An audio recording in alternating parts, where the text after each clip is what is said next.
Amanhã está na altura de recebermos o Dr. Carlos Martins. Olá. Bom dia, Jorge. Bom dia, Sónia.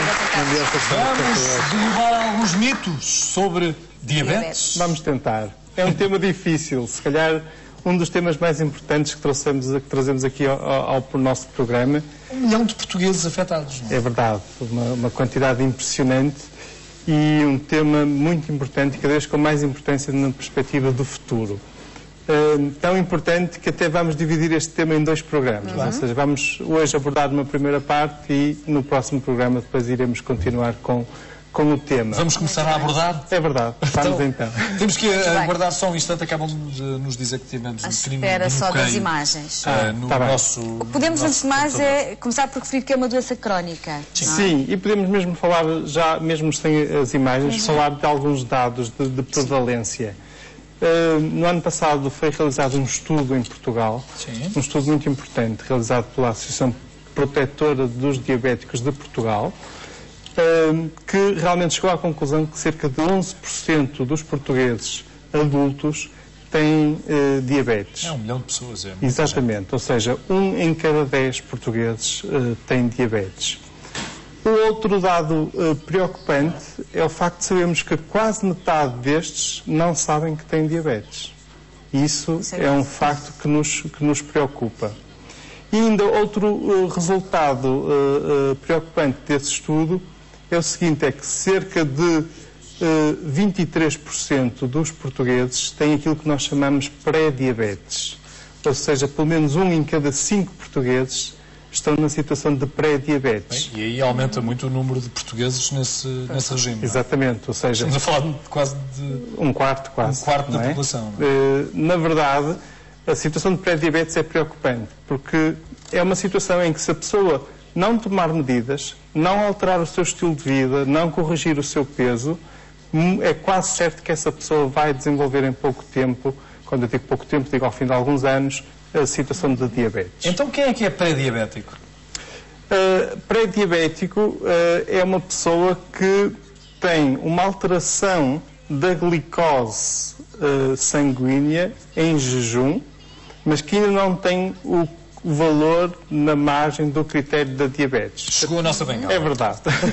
e vai ajudar a esclarecer alguns aspectos. Para compreendermos e conhecermos melhor. Exatamente. Podemos passar já à imagem seguinte. Estes dados acabei de falar deles. Podemos então passar também à imagem seguinte. Para compreender então como aparece a diabetes. Nós alimentamos. As nossas células do corpo humano, sejam as células do músculo para funcionar, as células do coração, as células do cérebro, precisam de um combustível. Esse combustível qual é? É a glicose. É o açúcar. Exatamente.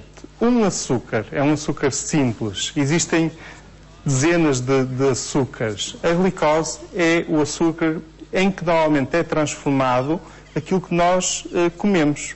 Principalmente os hidratos de carbono. Ou seja, alimentamos-nos, os nutrientes são absorvidos e são lançados na corrente sanguínea e são transformados em glicose. Por exemplo, a batata. Sim, exatamente. Tem açúcar? Tem hidratos de carbono. Logo, depois são transformados em glicose e lançados na corrente sanguínea. Arroz. Massa. Também.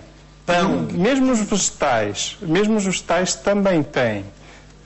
Todos esses alimentos têm hidratos de carbono que são transformados em glicose, são transformados no combustível.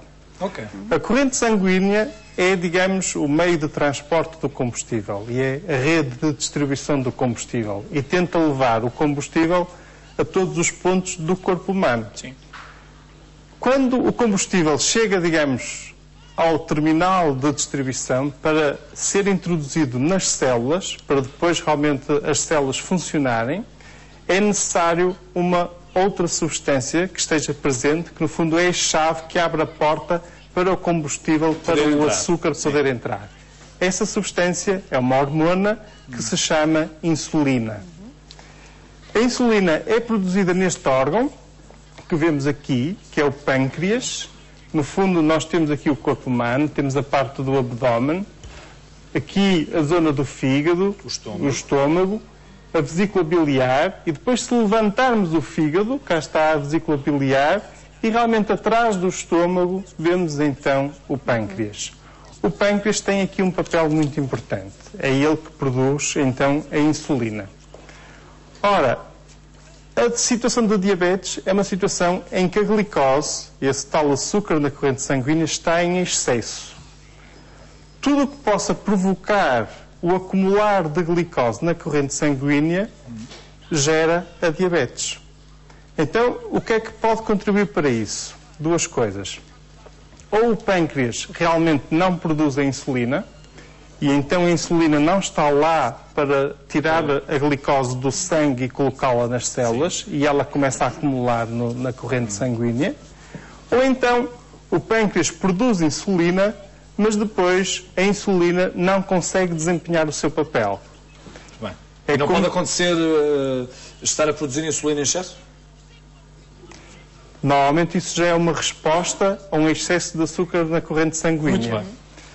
No fundo, quando eu digo que há um obstáculo à ação da insulina, há uma resistência. E essa resistência vem de onde? Sobretudo da acumulação de gordura nas células. Ou seja, ao longo da vida, existem alguns desequilíbrios entre as calorias, a energia que nós vamos ingerindo e introduzindo no corpo humano e aquela energia que nós precisamos e que vamos gastando na nossa atividade. Esse desequilíbrio faz com que o excesso de energia vá sendo armazenado nas células, sob a forma de gordura. Essa gordura transforma-se numa resistência à ação da insulina. É por isso que a diabetes no adulto está muito associada a realmente estilos pouco saudáveis de vida, a excesso de peso, que realmente contribuem para que a insulina não consegue desempenhar o seu papel e depois o açúcar começa a ficar elevado na corrente sanguínea. A primeira situação que eu falei, aquela situação em que o pâncreas não produz a insulina, traduz-se naquilo que é designado por diabetes tipo 1 e que é mais frequente nós encontrarmos, ou seja, manifesta-se normalmente em idade jovem, na criança ou no jovem adulto, e é óbvio que depois se mantém pela vida fora. Normalmente é aquele tipo de diabetes em que é mesmo necessário doença crónica. E em termos de tratamento é necessário fazer insulina. Sim. A diabetes é sempre uma doença crónica. Isso será outro. Dado que está a dividir a diabetes, era importante também passar essa mensagem. Exatamente. A diabetes é sempre uma doença muito importante. Uma doença crónica. Por aquilo que eu disse, também talvez não tenha ficado claro, mas também gostava de esclarecer, porque é motivo de muita confusão nas pessoas. A diabetes não é provocada pelo excesso de ingestão de açúcar. Não é provocada pelo açúcar que nós comemos, pelos bolos, pelos doces, pelas guloseimas. É sim provocada, sobretudo a diabetes do adulto, não aquela em que há uma falha inicial do pâncreas, mas aquela em que existe mais aquela resistência à ação da insulina, é provocada por um desequilíbrio no estilo de vida, por um excesso de peso, no fundo por um excesso de calorias que nós ingerimos na nossa alimentação como um todo. Estamos com energia a mais. Não? Exatamente. No fundo são esses doces e não só. É tudo. É tudo que gorduras. Também lá ou seja, os doces, quando ingerimos calorias tudo. a mais, estamos a criar... a menos. Exatamente. Vamos avançar. Então, já no fundo daqui agora apresento alguns termos que às vezes as pessoas não conhecem e que fazem alguma confusão. Assim, glicose é sinónimo de glucose. Uma vez diz-se gli, outras vezes diz-se glucose. Mas quer dizer a mesma coisa? Quer dizer a mesma coisa, exatamente. Uma outra forma de dizer glicose no sangue é glicemia. Sim. Que é muitas vezes avaliada, não é? Nas análises. Exatamente. E falamos de hiperglicemia, quando a glicose então está elevada na corrente sanguínea, e falamos de hipoglicemia, quando ela está diminuída. Pode apresentar-se das duas formas. Exatamente. Podemos passar à imagem seguinte. Já vimos então que existem vários tipos de diabetes. A diabetes tipo 1 é aquela que é característica normalmente que aparece na criança ou no jovem. O pâncreas não funciona corretamente. E a diabetes tipo 2 é, de longe, o tipo de diabetes mais frequente. É realmente a diabetes que mais nos preocupa. Cerca de 90% dos diabéticos são diabetes tipo 2. Há também a diabetes da gravidez. Exatamente. A situação da diabetes da gravidez é uma situação particular Transitória, não é? e Só mesmo... normalmente transitória. Raramente pode permanecer após a gravidez. Contudo, uma mulher que durante a gravidez desenvolva diabetes tem sempre um risco aumentado de vir no futuro mais atenta, a desenvolver diabetes tipo 2. E depois existem outros tipos mais raros de diabetes. Ora bom, sintomas da diabetes. Muitas vezes, sobretudo quando falamos da diabetes tipo 2, a diabetes é um problema silencioso. As pessoas podem ter diabetes sem existir qualquer sintoma. Em casos de uma diabetes, digamos, já muito descompensada e, sobretudo, quando na diabetes tipo 1 é frequente nós encontrarmos alguns sintomas. E quais são? Ora bom, existe excesso de açúcar na corrente sanguínea, o corpo humano tenta eliminar esse açúcar. Sob de que forma? Através da urina. A pessoa começa a ter necessidade de urinar mais frequentemente. Como urina mais, está a existir uma perda aumentada de líquidos, então a pessoa começa a ter mais sede. Ao mesmo tempo, apesar de existir excesso de açúcar na corrente sanguínea, as células não conseguem ter açúcar, porque ela não consegue chegar lá. Sim. Então aí as células dão um sinal de que o organismo precisa de se alimentar e a pessoa tem um apetite aumentado, tem mais fome. Muita urina, muita sede, muita fome, associada a cansaço e emagrecimento, são realmente os sinais clássicos, os sintomas clássicos de diabetes. Podemos passar à imagem seguinte. Bom, normalmente como é que se faz o diagnóstico? Antes de mais, pode haver uma suspeição pelas queixas que trazem, digamos, a pessoa à consulta. Por vezes, simplesmente por uma análise ao sangue. Normalmente, um dos parâmetros que se pede nas análises ao sangue é a glicose em jejum, ou a glicemia, e aí podemos ter um resultado que seja normal, quando o valor está abaixo de 110 mg por decilitro. Se estiver acima de 126 mg por decilitro, então temos o diagnóstico da diabetes. Esse resultado deve ser repetido. Nós só confirmamos e só afirmamos que a pessoa tem diabetes se obtivermos o resultado... Aquela famosa picada, não é? Que é feita nos diabéticos. Pelo menos aqueles que já têm a doença declarada, eles fazem-no frequentemente. Exatamente. É para fazer... Isso é um controle. Isso falaremos no próximo programa, sobre as formas da pessoa controlar a sua própria diabetes. Mas pode ou não fazer-se, por exemplo, numa farmácia este teste? Na verdade, é fiável?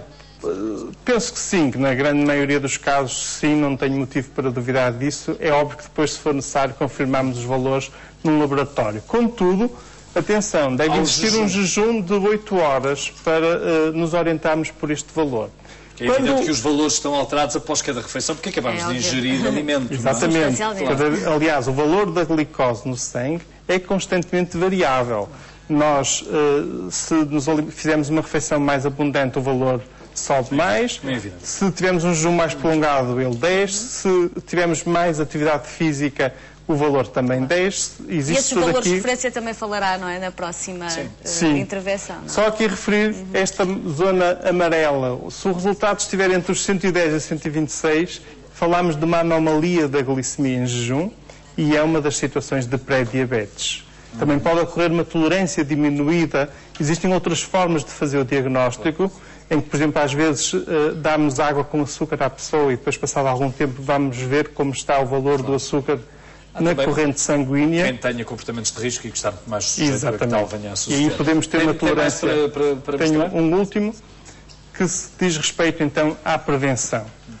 Realmente há muita coisa que pode ser feita, como eu disse, sobretudo tendo em atenção aquele número elevado de pessoas que estão em pré-diabetes. Essas pessoas necessitam de mudar algo na sua vida. E, como vimos, estamos a falar de cerca de pelo menos de 1 em cada 5 portugueses.